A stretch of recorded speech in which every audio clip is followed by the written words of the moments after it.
Hi, I'm Leslie Maddox, and today I'm sharing with you a quick review of this Kumon Science little sticker activity book for pre-K and up. That's what the cover says. I'll be sharing with you my review of it, my recommendations, and my best tips for using it. I've been using this workbook the past few months with my preschooler. I actually saw it recommended on Tanya's channel, Tanya at Project Happy Home. Definitely go and check out her channel. She's got a lot of good quick reviews of different workbooks and curricula. When Tanya first talked about this book, I thought, why have I never heard of this book? I've used other Kumon resources and just had never noticed these. Because like most kids, my kids love stickers.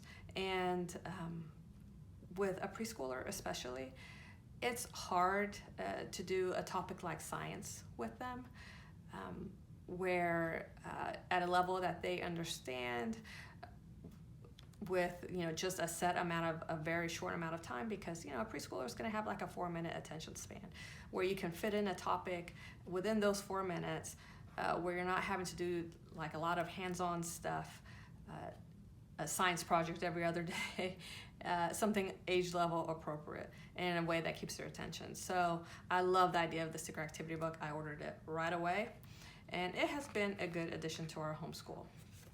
Let me just tell you how it's set up quickly. This book is set up into chapters. There's 4 chapters, and they're in the top left-hand corner. The chapter is basically the general topic of that chapter. So you have life science. See, chapter 2 is earth science. Chapter 3, let's go to that, is physical science. And then chapter 4 is space science. So those are the 4 general topics that are covered. Each chapter covers 12 mini topics. So it'll be like, most of them are 1 page. Chapter 4 has just 11 topics. I think that's because there's one of these topics it covers over 2 pages. So yeah, here we go. So 12 or 11 for the last one, mini topics in each chapter, and most of the mini topics are just 1 page long. Each page has like the little mini topic that's being covered, and then a fact about that mini topic. And I love how short and sweet this fact is, because that's really kind of all most preschoolers are going to be able to handle.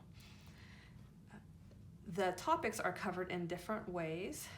This is a sticker activity book, so obviously there's going to be stickers involved. The stickers are at the back of the book. There's also an answer key back here, and then let's see where are the stickers. They're on the back. They're perforated, you can see, so you can tear them out, and that's what I've done here. I have the one we're currently working on here. You can tear it out just to make it easier to use. And then I kind of use it as a bookmark, although it ends up falling out depending on what my student's doing with it. But you can just tear it out and kind of put it where you are. So some of the activities are sticker activities. Some are coloring activities. What else you have? You have some drawing, some matching. So it's not just stickers. There are different types of activities to do. Of course, I think my son's favorite ones are the sticker ones, but there are other types of activities to do. I try to further my students' learning by doing something a little extra for each page, and really kind of getting the most use out of each page. So for example, here on this page talking about a windy day, we've covered our fact, we've talked about it, we did what they told us to do, which is paste each kite sticker in the correct place. But then I asked my student to add more to each picture to show, what does a calm day look like and what does a windy day look like. So he did another tree here, shows that the leaves are moving and that leaves were flying away. He drew a little flower show that was leaning because the wind was pushing it, and then he kind of did accompanying drawings here to show what they look like when they're calm and what it looks like when it's windy. Sometimes you can do more of a hands-on activity. See if I can find just the last page we've done so far is this one about magnets. So we talked about the fact, you put the little stickers where they needed to go, and then I gave him a magnet and told him, you know, go find something that's magnetic and draw it here. And so, you know, you're not gonna be able to tell what this is, but I know because he told me that this is the little carrier we have on our school desk that holds pencils and markers, and this is the handle here. So he saw that the magnet stuck to that, so he drew that here. And so it's important to note that I don't care about the quality of the drawing, it's the learning that's happening. I started doing this because my older boys have done kind of interactive science notebooks, and I liked how those required some reflection on their learning and having them come up with something once they processed information, having them use that information or express that information in some creative way. So that's why I have him doing that. As far as teacher prep goes, look at the back of the front cover, and there's some suggestions here about this book and how to use it and correcting your child's pencil grip. But I think what in general you really need to know is that they recommend that you have the 8 basic crayon colors and a white colored pencil to do some of the activities. But we found that the pages are so slick.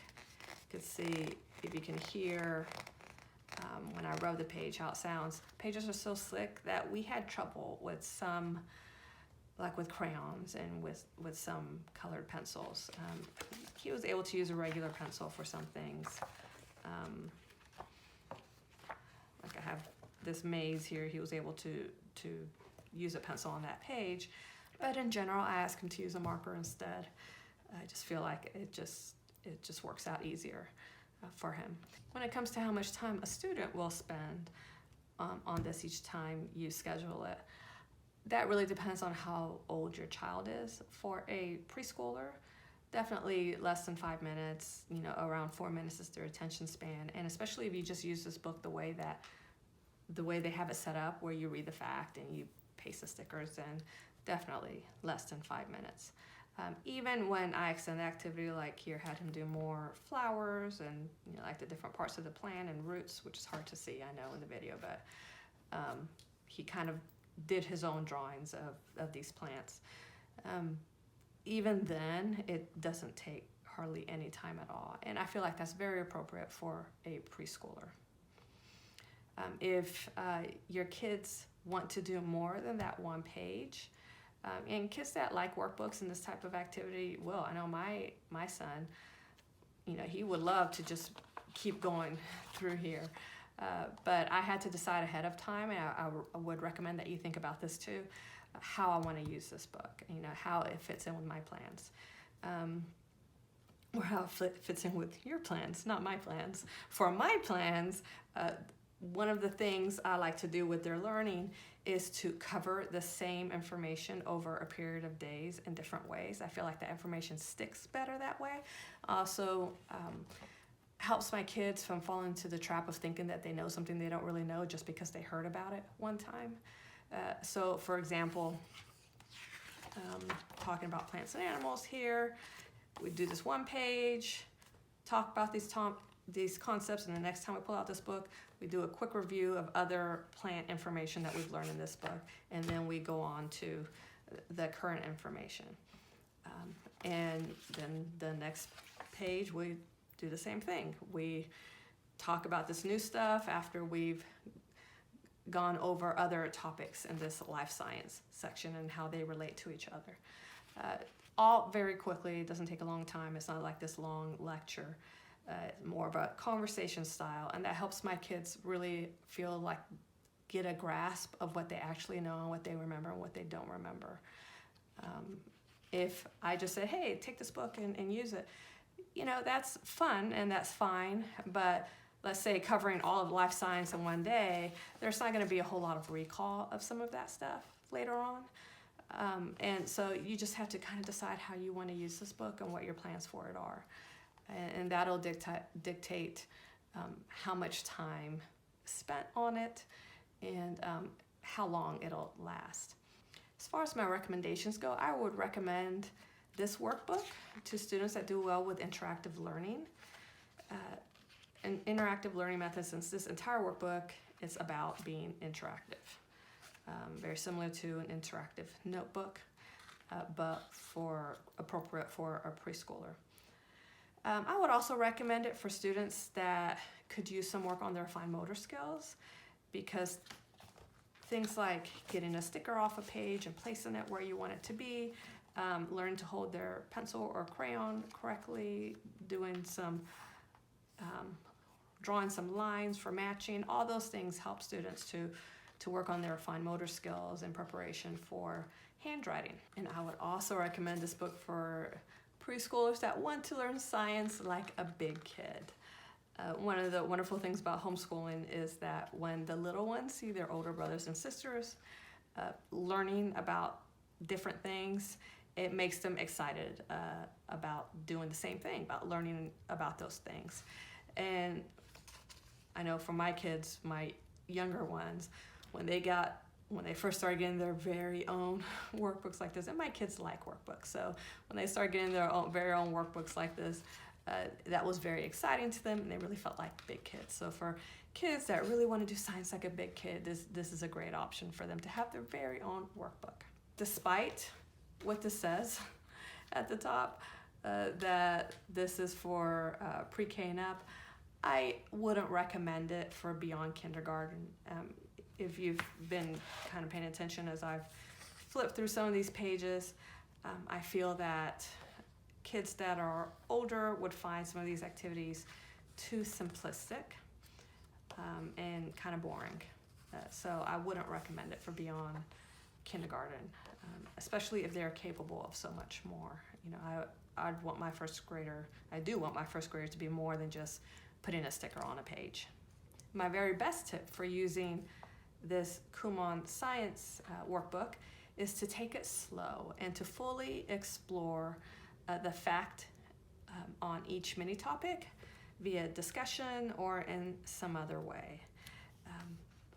Let this be kind of a springboard for your preschoolers, kindergartners' scientific studies, where they have fun with it, and you can talk about things more than just what's on the page, but okay, now in real life, how do we see that? So just taking it slow. If that fits in your plans. If this is just something you want to give your student to do, so they're doing schoolwork like a big kid while you're working with older students, then maybe that's not the best thing for you. But if you're using this to truly introduce scientific topics, then you may want to take it slow and kind of fully explore each topic on each page. If you're interested in more reviews like this one, where I give you my recommendations and tips for how to incorporate different books and workbooks into your homeschool, please tap on the playlist at the side. That's where you will find them. And I will talk to you in the next video. Bye-bye.